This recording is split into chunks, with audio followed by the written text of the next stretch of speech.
Good day, everyone. I know that we are all going through a difficult time at this moment because of the pandemic, but I hope that through this topic on appreciative resilience, I'll be able to help you as you go through this crisis.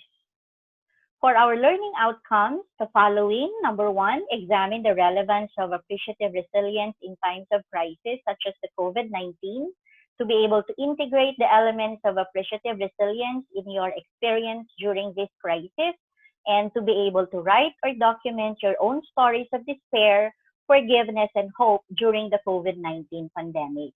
And here is my outline. So, what is appreciative inquiry?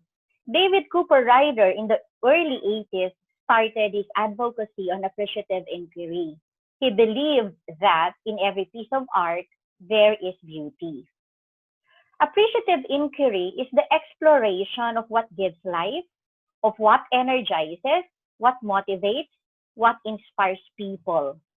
In our present context, AI is finding what's giving life, what inspires us, what motivates us to work, to study, and to all the duties and responsibilities that we need to do, despite not being able to go out, despite not being able to meet our family and our friends, and despite not being able to go around, and do the everyday activities that we are supposed to do.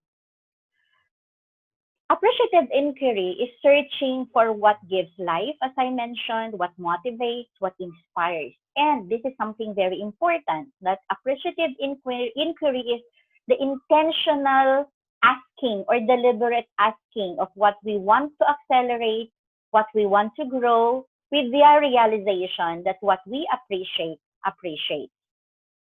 Appreciative inquiry builds on learning from what is working well rather than focusing on the problem. So during this time of pandemic, what do we have, no, that made us survive staying home from March until now? No? Is it our job, or is it our family? Is it the resources that we have, or is it good health? No? So we focus on what's working well. That is AI, or appreciative inquiry. And AI is also focusing on what we want more of, not less of, focusing on what we want to start and not to stop, focusing on what to create, not to remove, to support, not to prevent, and to reinforce, not weaken. Therefore, appreciative inquiry focuses on what appreciates. So what then is appreciative resilience?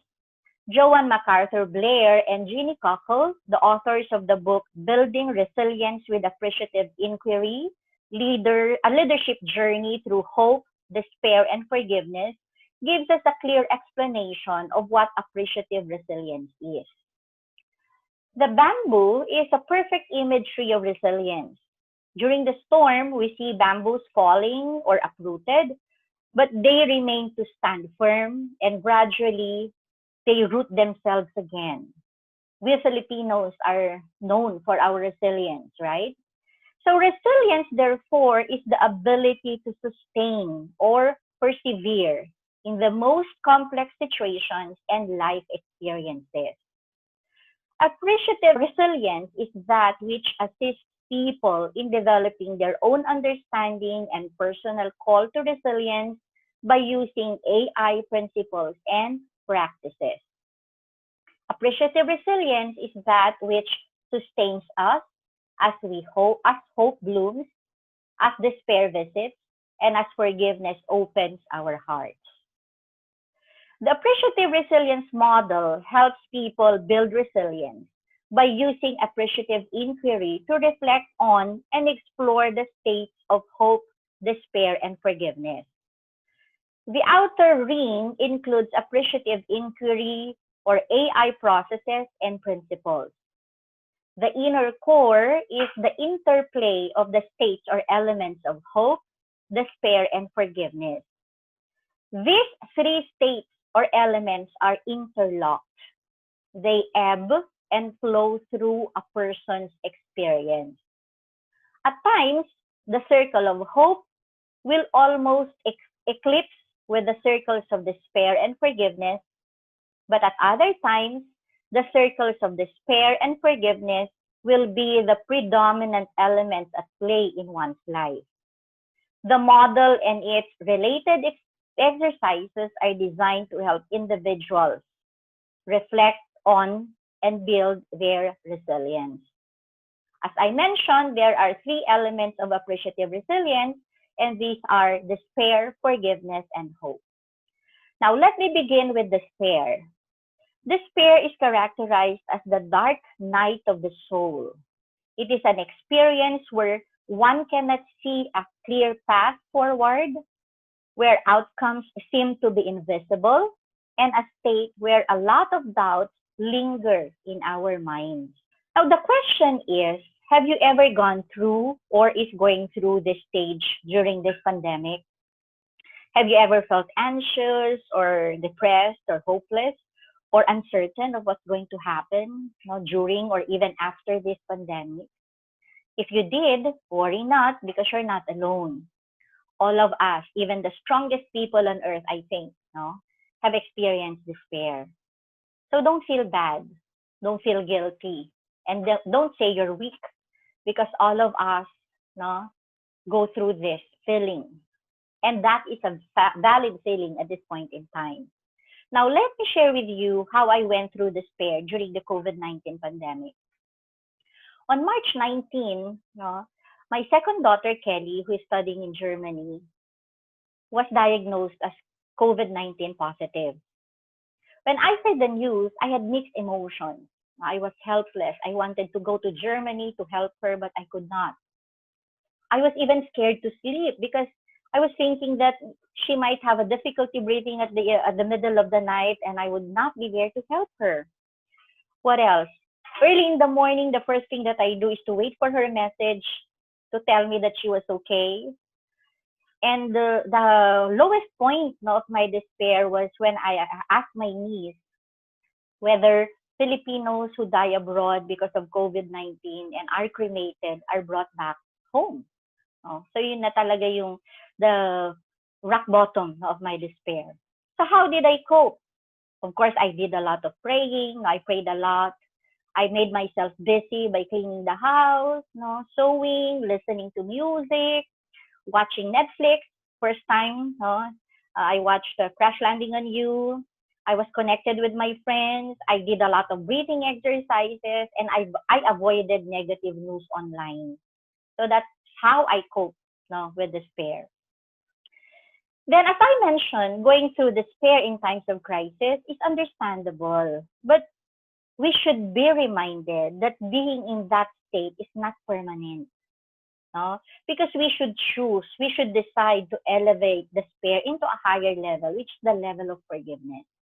Now, forgiveness at this point is that animating energy that makes forward movement possible. And you have to remember that forgiveness is a choice. It's a decision to give up resentment, anger, and fear and step forward accepting things as they are. Now, is there something that we need to forgive during this COVID-19 pandemic? Do we need to accept the things that we do not have a control of? Like, for example, the spread of the virus. Should we continue complaining about leaders who are not doing their duties and responsibilities conscientiously? Or do we keep blaming other people? What for? Again, in continuation of my sharing a while ago, how did I forgive and what was there to forgive? First, I blamed my daughter Kelly because their study tour to Brussels was canceled because of the pandemic. And she decided to go back to Berlin ahead of her classmates. I told her not to go alone. But she insisted because she said she had a lot of things to do. So I was thinking, kung siguro hindi siya nauna, baka hindi siya na-affectan ng virus. And the second thing was that I was blaming the organizers of our study tour. They knew right from the very start that there was a pandemic. But why did they go on with their program? I was really tempted to write them an email and make a complaint, but I did not. See? And one of the questions bugging my mind was, why Kelly, of all people? Of all people, why Kelly? But I came to a realization na wala naman akong magagawa. Andiyan na yan eh. So finally, I decided to let go of the resentment, to let go of the anger. Then, after despair and forgiveness comes hope. Hope is when you believe that the future will open possibilities. No? It's the time when you finally realize what is, meaning what do you have, what gifts, what blessings do you have that made you survive, for example, this despair and forgiveness. It's the time when you begin to see a ray of light. And that's also the time when you imagine and you feel excited about what good thing that may happen or that will happen, what new learnings that you will get, new discoveries about yourself, about others, and about the situation, and what will make you a better person. So, did you already have experiences of hope, during this COVID pandemic? Have you imagined that the world will be better, people will be more loving, that the world will be more peaceful, people will be more collaborative and cooperative, and people will be more conscientious about others after this pandemic? And personally, do you imagine yourself becoming stronger in facing crisis, becoming more prayerful and reflective, becoming a better parent, or perhaps a brother, sister, a sister, better brother, a better friend? What were your sources of hope during this pandemic? Was it your family, your career, your health? So to conclude my story, how did I experience hope? When finally I have decided to let go of my anger and my resentment, I began to feel excited about what I have, meaning my blessings that are making me cope with the situation. So what were the sources of my hope? First is Kelly's positivity. I never see her cry. I never see her complain, during the time when she was in quarantine. My family was there to support me and my children. My friends were there to pray for me. And of course, all the people that supported Kelly while she was in Berlin. I get to talk to the ambassador almost every day to know her progress. There were people whom she doesn't know personally, but they were there to bring her food, right in front of her door in her apartment. See, these are angels sent to her. And of course, the most important source of my hope was God, my faith. So I began to feel excited about what can possibly happen after the experience. I started getting excited about my daughter's graduation and how others will be inspired by her story. And true enough, a lot of people have been telling her that they were inspired by her courage and positivity. So in summary, I would like to leave you with the following points. First, appreciative inquiry is being able to see the best of what is, that which gives life, and that what we appreciate. Now, it's asking questions that focus on what we want more of, to start, to create, and to reinforce. Appreciative resilience, on the other hand, is the practice of the AI principles.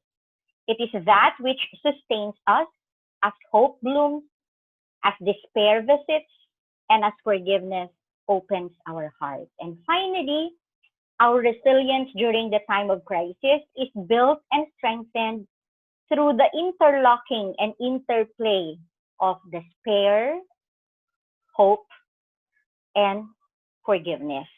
Or forgiveness, despair, and hope. Or in some instances, hope, despair, and forgiveness. So for your takeaways, please feel free to message me or email me. Now, I'd love to hear from you. Before we end, let me invite you to put your hand over your heart, take a deep breath, relax, giving anxieties, uncertainties, despair, and unforgiveness more space to move through. So please repeat these phrases after me. Okay? May I be kind to myself in this moment. May I accept this moment exactly as it is.